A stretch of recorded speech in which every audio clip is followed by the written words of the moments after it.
190 megabits per second?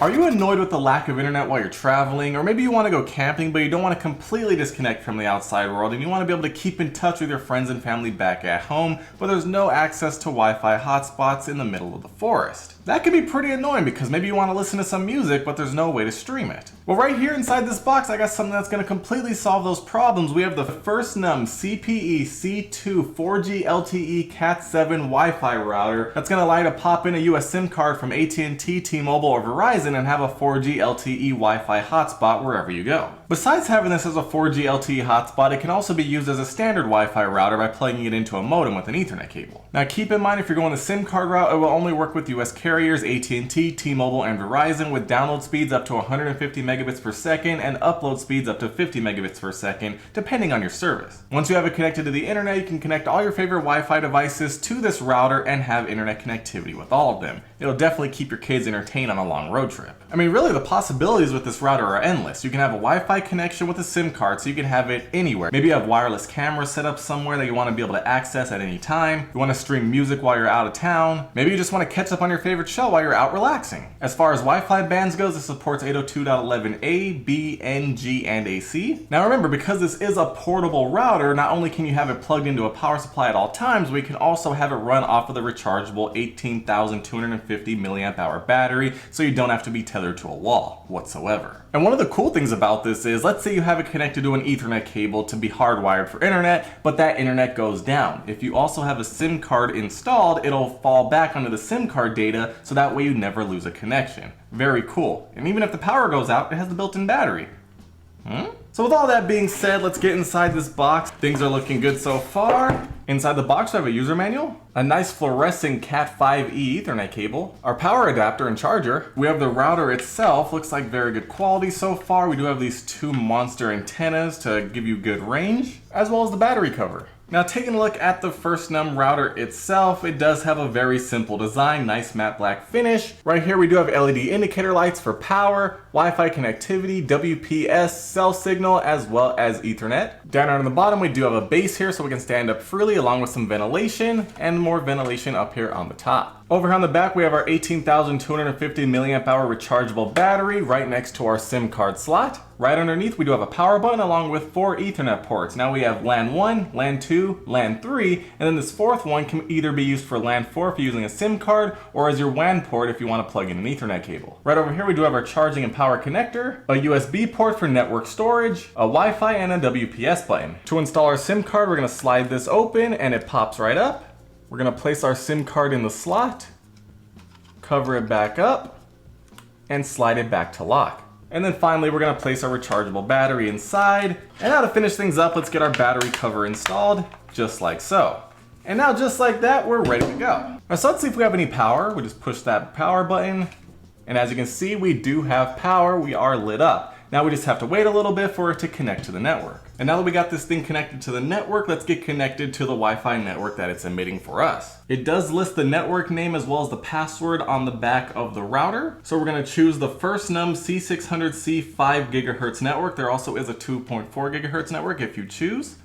And just like that, we're connected. So now let's run a couple of speed tests to see how fast the internet speed actually is. We're going to start off with the 5 gigahertz network to see how much speed we're actually being given. So it looks like we have a 48 millisecond ping. Speed is popping, okay. Right about 160 megabits per second. 170? Oh, 190 megabits per second? Oh, almost hit 200, okay, not bad. As far as the upload speed, it looks like we're at about 30 megabits per second. Okay, a little bit higher, about 33 megabits per second. Not bad, not too shabby. 35 megabits per second. All right, so it looks like we had 192 megabits per second down, 36.8 megabits per second up with a 48 millisecond ping. Definitely acceptable. And now let's check out the 2.4 gigahertz network, which is probably going to be a bit slower, but it does have more range. Okay, 49 millisecond ping. Looks like the download speed is about 13 megabits per second. Okay, 12.3 megabits per second, you know, it's usable. And the upload speed though, look at that. The upload speed, we're getting 45 megabits per second. Definitely, oh wow, definitely a good upload speed. Download speed a bit slow, but you could still use it to stream stuff. 12.3 megabits per second down, 46.8 megabits per second up with a 49 millisecond ping. Not bad. Although personally, I'm always going to be sticking to the 5 gigahertz network if I'm within range. Now keep in mind, because this is a Wi-Fi router, they do have a web interface so you can actually change all the different settings. So we're going to go to it. The address is going to be 192.168.1.1 and the password is going to be Firstnum, all capital. We can see internet connection, how long the router's been running, as well as our WAN IP address if we happen to be connected to an Ethernet cable. Now up here on the top, we do have internet options. We can change the access type from DHCP to auto to static to triple P over E, as well as LAN. If we go to Wi-Fi, we can actually adjust the Wi-Fi settings. We can see our two networks, 2.4 gigahertz as well as 5 gigahertz. We can change the name, the password, and the security type. We can go to access control on the left. We have MAC filtering here, so we can disable and deny different MAC addresses.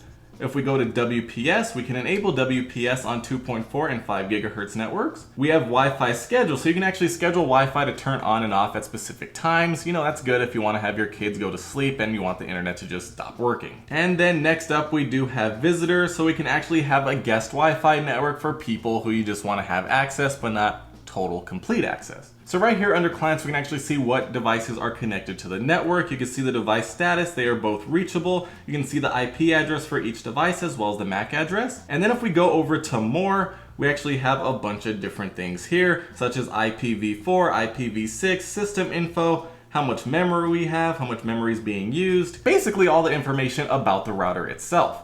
Then over on the left, we can actually go to upgrade and we can actually upgrade the firmware if there is an update, but it looks like we are currently on the latest version. Then next up, we can go to network, we can go to LAN. We can adjust what the IP address for LAN is going to be, what the address starts and ends with. We can go to quality of service, so you can actually make it so certain devices have priority. Next up, we do have DDNS. We can enable this to dynamically map IP addresses to a fixed domain resolution service. And then we also even have port forwarding capabilities built into the router, which is nice. Next up, we do have firewall, so you can have a MAC filter, IP filter, URL filter, and advanced settings as well, so you can defend against DOS attacks. And then finally, we have systems, so we can change our login password for this actual area. We can see our network time and change it depending on your time zone. We can see our system log, so we can log different things in case something goes wrong. We can factory reset everything.